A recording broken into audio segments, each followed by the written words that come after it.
Vamos falar sobre relacionamentos? Eu sou Raquel Faria, nutricionista há 25 anos, trabalho com mulheres com mais de 40 anos que querem emagrecer. E o que é que tem a ver relacionamento com emagrecimento? Tem tudo a ver.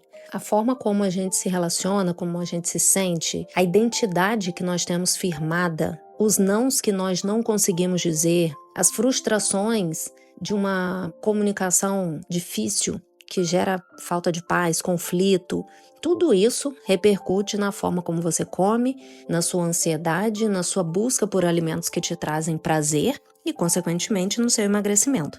Eu não acredito em emagrecimento definitivo ou qualquer outra mudança definitiva que não seja tratando o corpo, alma e espírito. Então, quero compartilhar com você alguns trechos de um livro que eu estou lendo que se chama Mantenha Seu Amor Aceso. Ele fala de questões emocionais com uma base espiritual.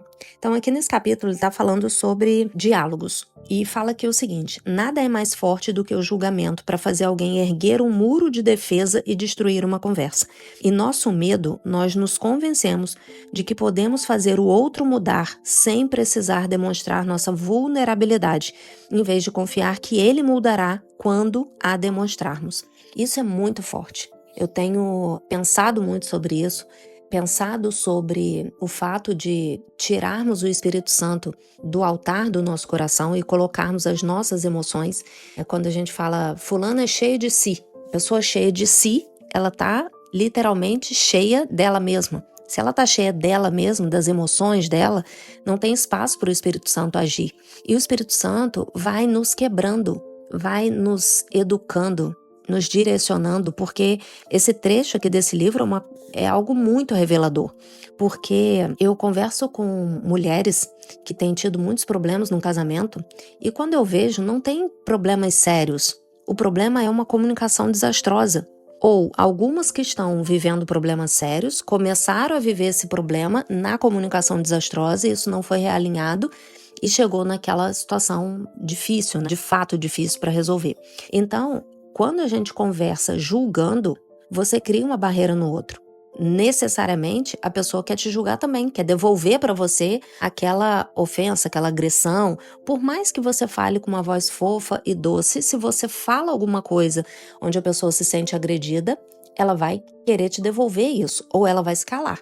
Vai virar um duelo, uma briga de forças, ou a pessoa vai recuar, ficar quieta e seguir a vida dela. E eu conheço alguns casais, já vi algumas situações dessa, onde o homem se calava durante 1 ano, 2, 3, 10, até o dia que ele encheu o saco e foi embora. E foram situações assim totalmente inesperadas, porque eram pessoas que não retrucavam, não mediam forças. Ele simplesmente se colocava abaixo daquela pessoa com uma comunicação agressiva até o dia que aquilo acabou. Óbvio que existem situações assim com mulheres também, né?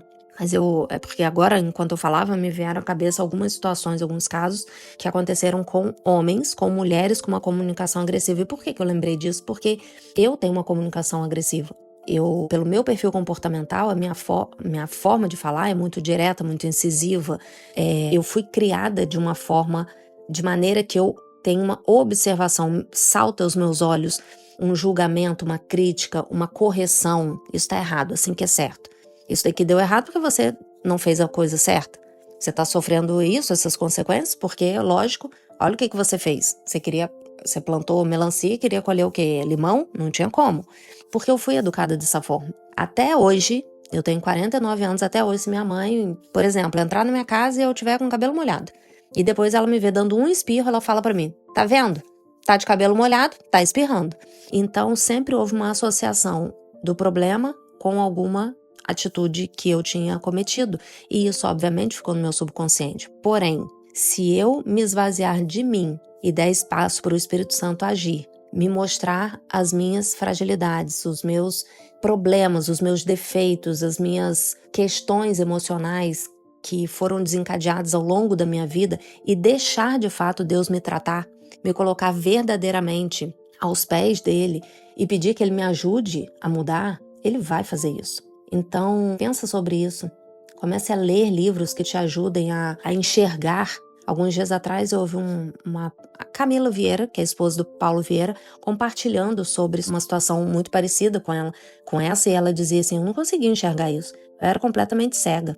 Então isso é totalmente possível, a gente passar 10, 20, 30 anos completamente cega diante das nossas próprias limitações e gerando um grande problema para a nossa vida, para a vida do outro, não intencional, de forma não intencional. Somente pela comunicação errada. A gente não pode se esquecer que Deus exalta a palavra. Ele exalta a palavra dele, ele santifica a palavra dele e ele diz de diversas formas diferentes na Bíblia que a nossa palavra tem poder, que a língua tem um poder de vida e de morte. Então a gente não pode esquecer disso. Esse era meu recado para você hoje. Um beijo.